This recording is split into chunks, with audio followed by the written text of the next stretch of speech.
In this segment, we will briefly look at self-confidence, assertiveness, and entitlement. Let's begin with some shared understanding of language. While often in the world, people speak of courage as someone who is fighting in a war, that is not what we're looking at right now. We are looking at the definition of courage as being the ability to speak one's mind by telling all one's heart. In other words, the courage to use your own voice and speak your truth.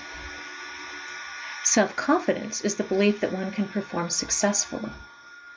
And what we know about self-confidence among girls is that from an early age, we teach them differently.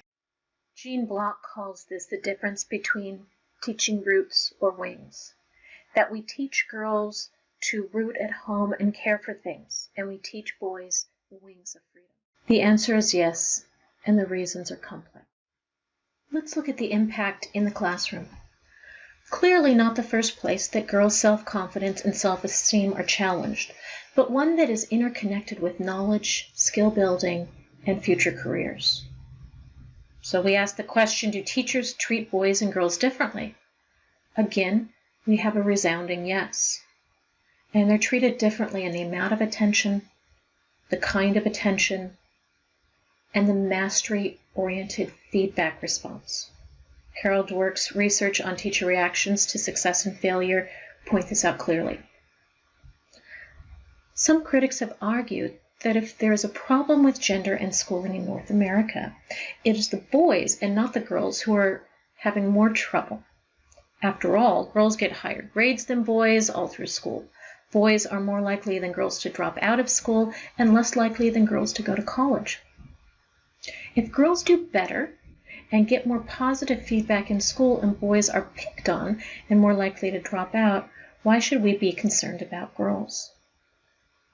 Well, one answer to this question lies in the kind of attention that girls and boys received. When you read about the importance of mastery-oriented feedback, it really is crucial.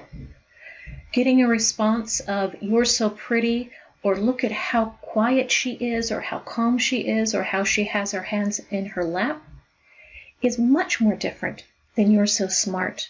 You solved that problem. Wow, that was a challenge."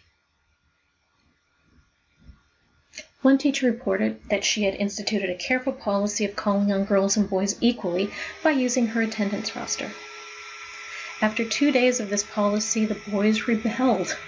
They accused her of calling on the girls more frequently than the boys, and were reluctant to believe her when she demonstrated that she was indeed calling on the girls and boys with equal frequency. As she commented, quote, "For the boys, equality was hard to get used to. They perceived it as a big loss," end quote.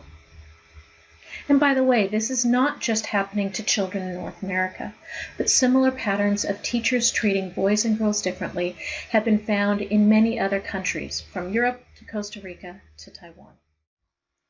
In studies done among children, self-esteem is higher for girls, and yet in studies done among adolescents, it's higher for boys. Why is this? Let's look at a few studies. Surveys sponsored by the American Association of University Women in 1990 gathered responses from 3,000 girls and boys between the ages of 9 and 15. Included were questions about their attitudes towards themselves, their school, their family, and their friends. The researchers found that among the adolescent respondents, girls showed constantly less self-esteem than boys did, a finding that was not evident among the young pre-adolescent respondents. The most dramatic gender gap among the teenagers was in the area of self-perceived competence.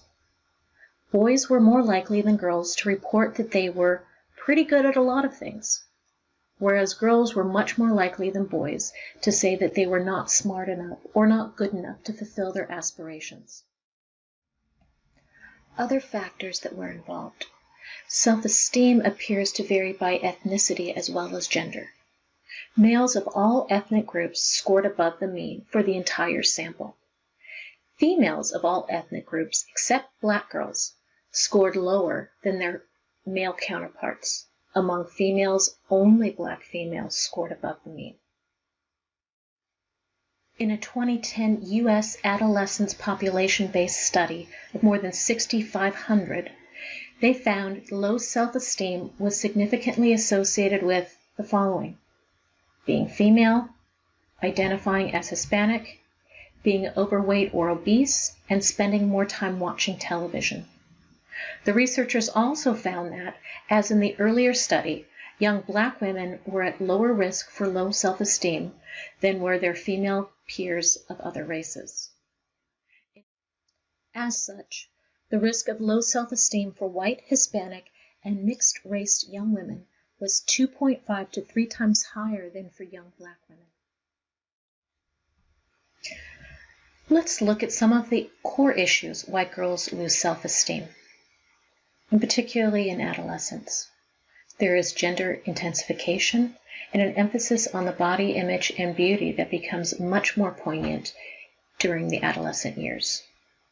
There's a loss of confidence in mathematics and sciences.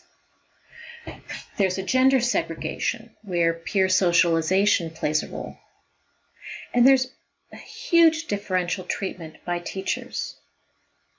Male concerns are central to the classroom and to the culture. And there's a hidden curriculum about what is a perfect girl. This pattern seems to describe what happens to white middle-class girls and perhaps to Latinas as well in the United States. But what about African American girls? In 1999, Eccles and colleagues looked at African American girls and resistance and what predicted self-esteem among these girls. What they found was that for both African American and European American girls, the best predictors of self-esteem were confidence in their femininity, confidence in their attractiveness, and lack of worry about weight. I'd like you to take a moment to consider other reasons why African American girls would be more resistant than European American girls to negative self-concepts. Understanding that entitlement is the sense that one has a right to expect certain treatment, let's look at a few examples of gender differences in entitlement. We know that through research, males tend to overestimate and females tend to underestimate their future performance. Research done by Brenda Major and her colleagues showed that men's and women's differing views of their performance affected their assessment of how much they should be paid. This is a huge impact on not only that moment in time for a woman's career, but 5, 10, and 15 years down the line. I hope that you can see how courage is tied to self-esteem and tied to self-confidence, and how that leads to feelings of entitlement and leading us to the sense of power. While there are many definitions of power, I want to share these. Random House talked about the ability to do or act, physical strength or force, control, influence, or have authority. The ability to get another person to do what one wants despite resistance was a definition in 1968 by Cartwright and Zander.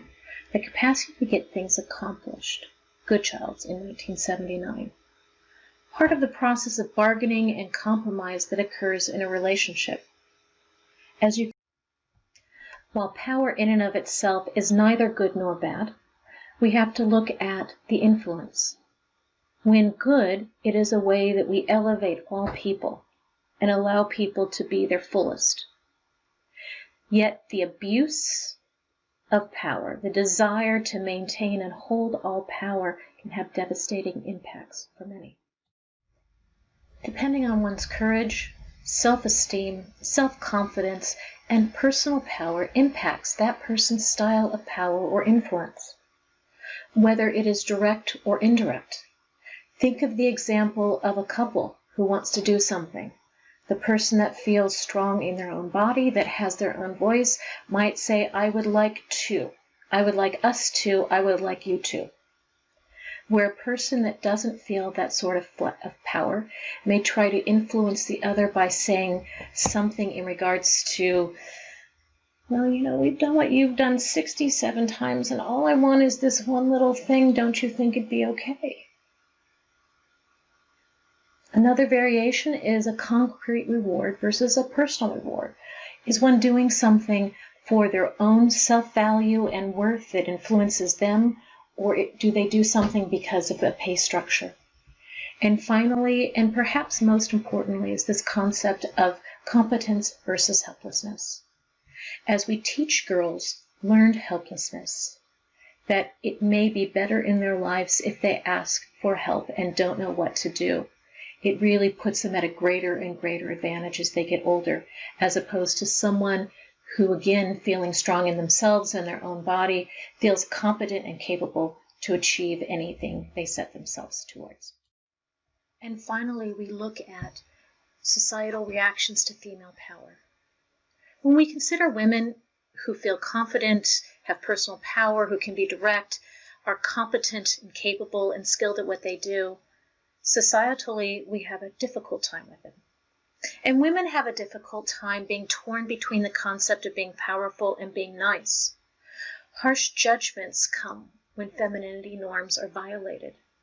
The Butler and Geist study talks about assertive women who are sabotaged non-verbally. And self-promoting women, women who are proud enough to talk about what they do well, as their male counterparts, are disliked by both men and women. Yet there are strides being made to change those images. As Tina Fey said, bitches get things done. We are beginning to see more images and stories of female power that are becoming more and more acceptable.